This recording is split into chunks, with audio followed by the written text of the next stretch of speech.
Olá pessoal, tudo bem com vocês? Espero que seja tudo em ordem por aí. Eu sou Bruno Mazzoni, seja muito bem-vindo aqui ao Clube dos Dividendos.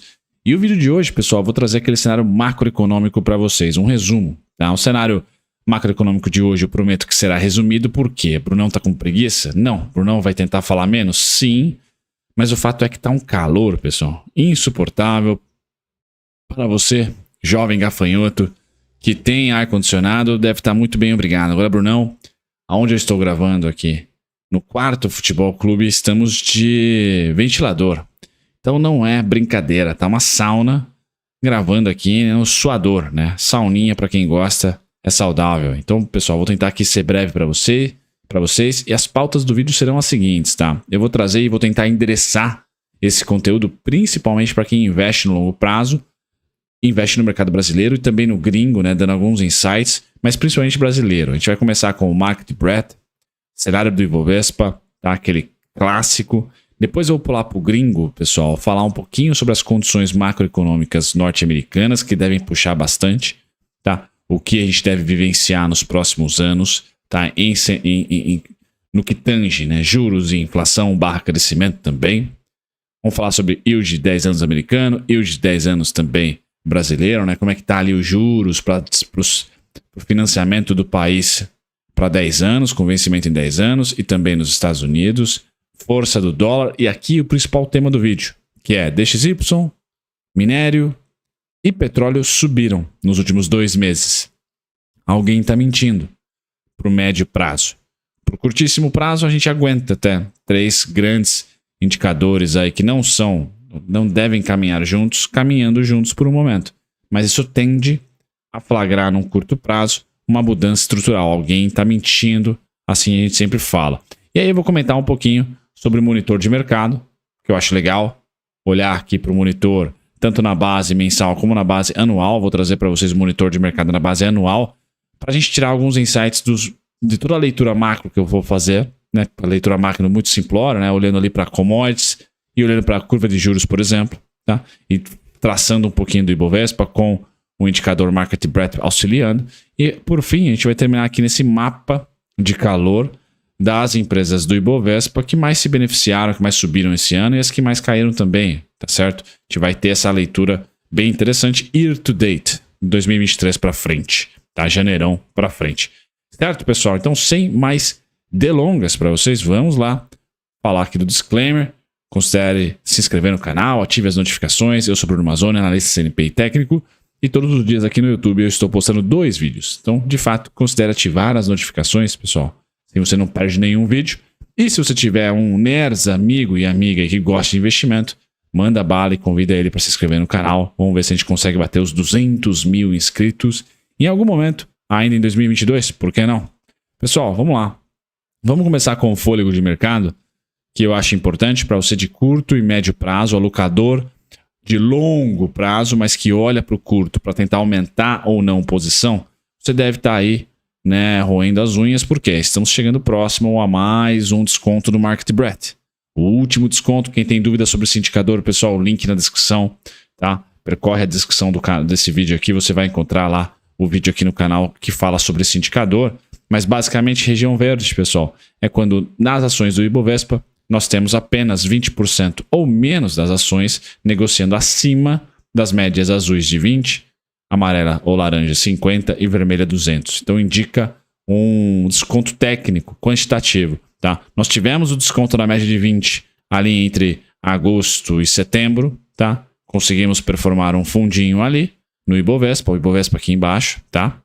E agora, pessoal, nós estamos rumando, caso essa semana, última de setembro, seja uma semana lateral, tá? / queda, a gente pode invadir novamente a parte de desconto, agora com a média de 50 também. Então vai ser um desconto um pouco mais forte do que foi o mês passado. Tá? E esse é meu cenário, que vai sim ser desconto, vai performar como desconto. Tá? Por isso que o Ibovespa, pessoal, eu ainda mantenho aqui o verde palestrino, então bom jogo para vocês que não são palestrinos, mas são rubro-negros ou tricolores paulistas aí, amanhã baita final. Tomara que seja uma final muito massa, um jogo muito bom. Tá? Então, parabéns para vocês aí, São Paulinos e Flamenguistas. Amanhã, um de vocês vai ser campeão da Copa do Brasil, né? Bom, vamos lá, pessoal. Aqui o cenário verde, então, seria um 2016 2.0 em 2023, tá? E eu quero salientar que lá em 2023 nós tínhamos um ciclo monetário muito parecido com o atual. Então eu vou segmentar a nossa última crise, entre aspas, dos ativos da Bolsa de Valores. Vou segmentar em duas fases, tá? A primeira fase é ciclo econômico, 2011 a 2014, tá? Essa é uma primeira fase. Deixa eu circular um pouquinho mais forte para vocês. Então, essa é uma primeira fase que repercutiu aqui nessa volatilidade do Ibovespa.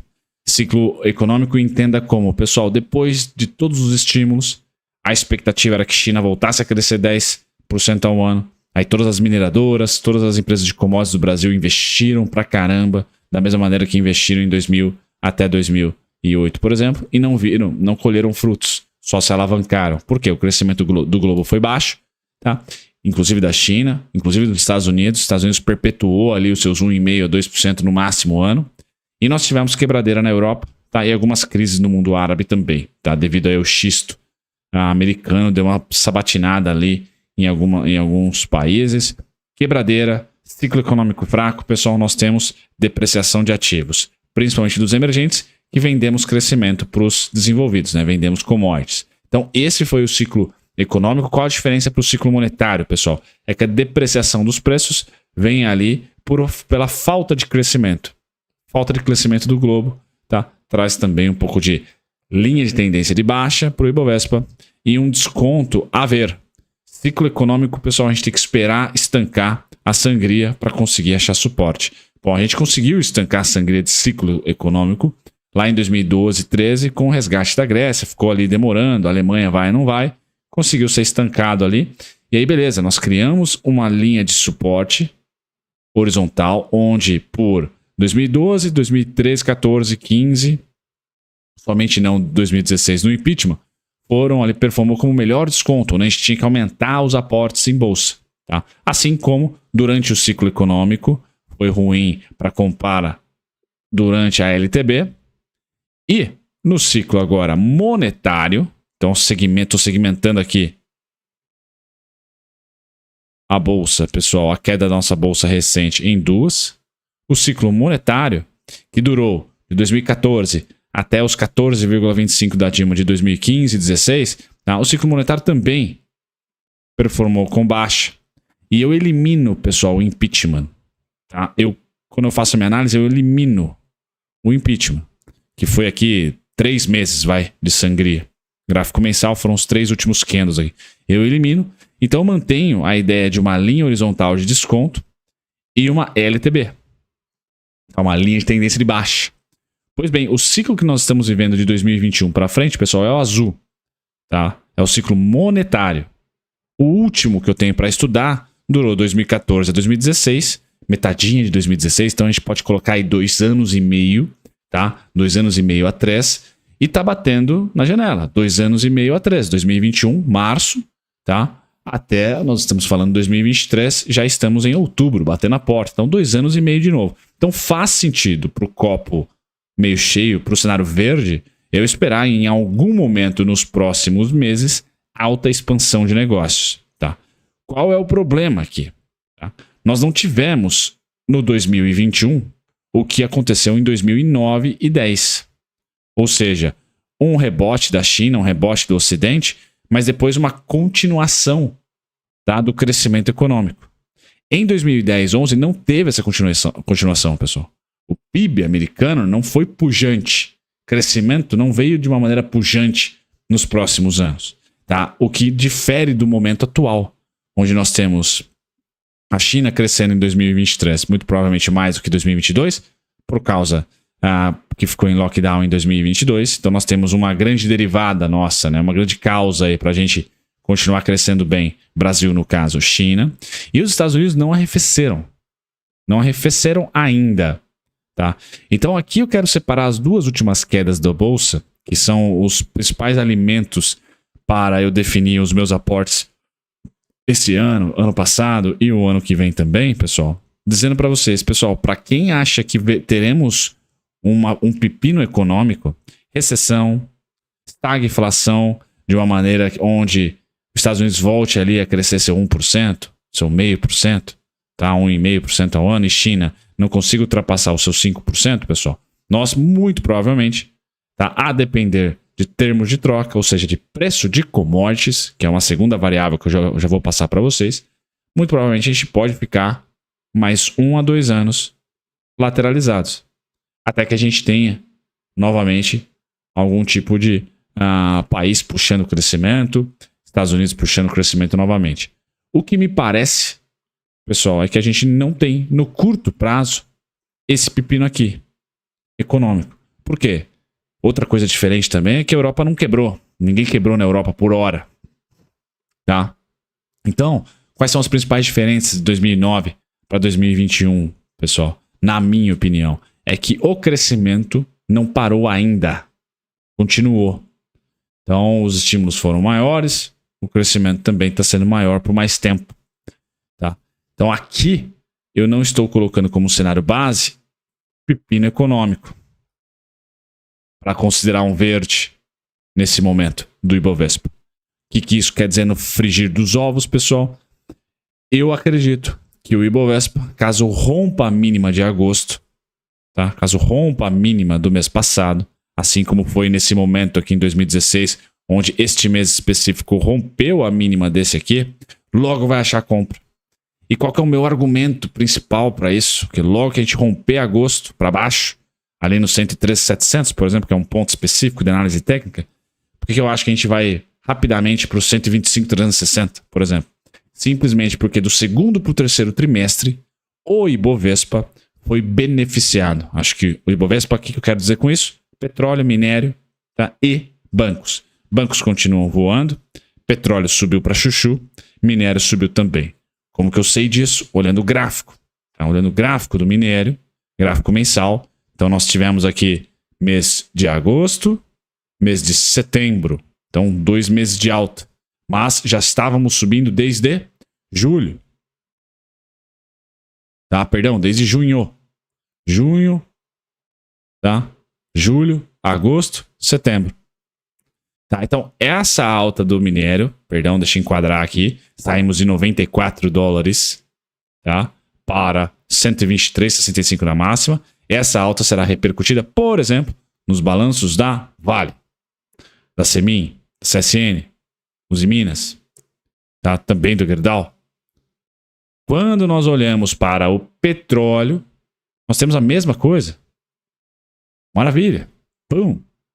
Subida forte. Saímos lá de $70, estamos negociando a máxima ali, próximo dos 94, dos $95. Passou até dos 95. Tá?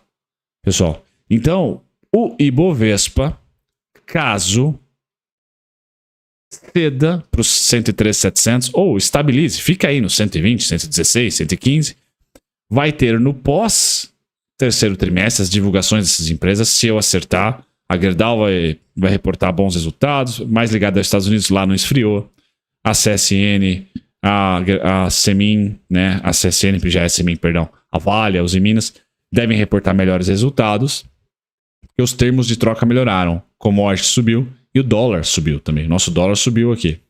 Se valorizou dos 4,70, 4,60, não sei se chegou a tocar. Estamos falando de dólar quase R$5, 4,90. Então o Ibovespa deve, se os preços lateralizarem ou cederem, deve ficar com seu preço-lucro mais barato.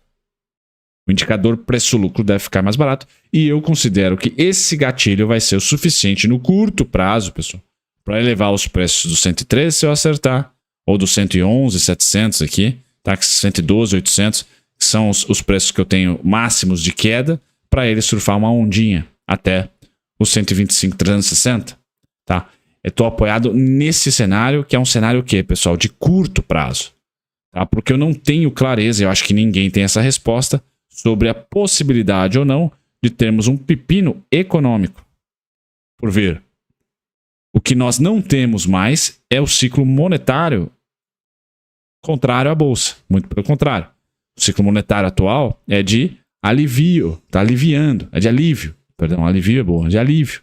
Então a gente cortou já esse ciclo e rimou 2 anos e meio ali, aproximadamente, de período chato. nós já tivemos 2 anos e meio aqui de período chato, tá? Então a minha expectativa é que a gente sim tenha uma pernada.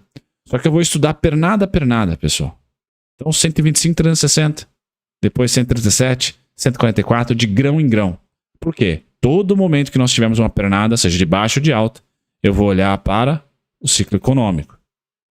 Por quê? Porque o monetário já foi. Tá? Então agora é um outro risco que eu tenho que olhar. E quais são as variáveis desse risco que eu mais olho? Curva de juros americana. Esse histórico aqui desde 1981, pessoal. Desde 1981 que a curva americana vem numa tendência de queda. Ou seja, quem gosta de gráfico, né? Topos e fundos descendentes. Desde 1981. Topos e fundos descendentes que eu destaquei aqui em linhas horizontais. Estamos agora revertendo essa tendência. O que isso corrobora para minha tese, entre aspas, tá? Que a gente vai viver numa década próxima, ou seja, 2023 em diante, 2025 em diante, vamos supor, tá? De juros neutro. Juros neutro, crescimento baixo, mas crescimento, juros neutro. Muito juros neutro. Porque inflação vai ser o pepino, vai ser a década da inflação, onde cartéis estão sendo formados, né? Cartéis no bom sentido aqui, tá bom, pessoal? Em termos de protecionismo, não sei se é tão bom sentido assim, mas BRICS, OPEC, nós devemos ter cada vez mais produtores de commodities, por exemplo, se organizando, criando moedas, criando comércios e blocos, etc. Não mais uma globalização show de bola 100%, como foi de 2000 até esse momento. Pós-pandemia, países vão começar a investir fora da China para ter sua produção, indústrias específicas, estratégicas fora da China, porque viram que é um risco muito grande ter ali a indústria do mundo conectada a somente uma fonte. E isso, pessoal, traz diversidade, traz desenvolvimento para mais países. O Brasil pode ser um polo de atração de recursos, sem dúvida nenhuma, para montar indústrias específicas. A nossa aqui muito provavelmente vai ser de energia, fornecer energia para o mundo. Mas isso também traz inflação, tá? Porque ninguém vai aceitar, por exemplo, a ter numa democracia, por exemplo, uma mão de obra tão barata quanto é na China, quanto foi na China na primeira década, que já não é mais, tá? Mesmo não sendo democracia lá, sendo um partido comunista, já não é tão barata a mão de obra chinesa, porque eles se especializaram, se qualificaram. Então o mundo está sem uma nova China e eu não acho que vai encontrar. Mas vamos ter diversos investimentos em países chaves, como Indonésia, como Brasil, como México, tá? E isso vai trazer um aquecimento do preço das commodities, o que traz também uma certa resiliência para o Ibovespa, uma certa resiliência para nós, países em desenvolvimento. Por isso, pessoal, que o meu cenário ainda é o verde, mas de grão em grão. Não é uma bonança, tá? Uma bonança de alta ali sem parar, não. De grão em grão a gente vai analisando esse cenário macro, tá? De olho na curva de juros americana, tá? Até o próximo dado, que é o payroll ali de outubro. A gente tende a ter essa curva de juros abrindo, tá? Juros americanos a patamares hoje, por exemplo, de 4,43%. Tá? Então, alguém está mentindo, pessoal? Eu acredito que sim. Tá? Dólar subir e commodities subirem, não acho que é por muito tempo que isso vai continuar. Esse é o DXY que subiu também, tá?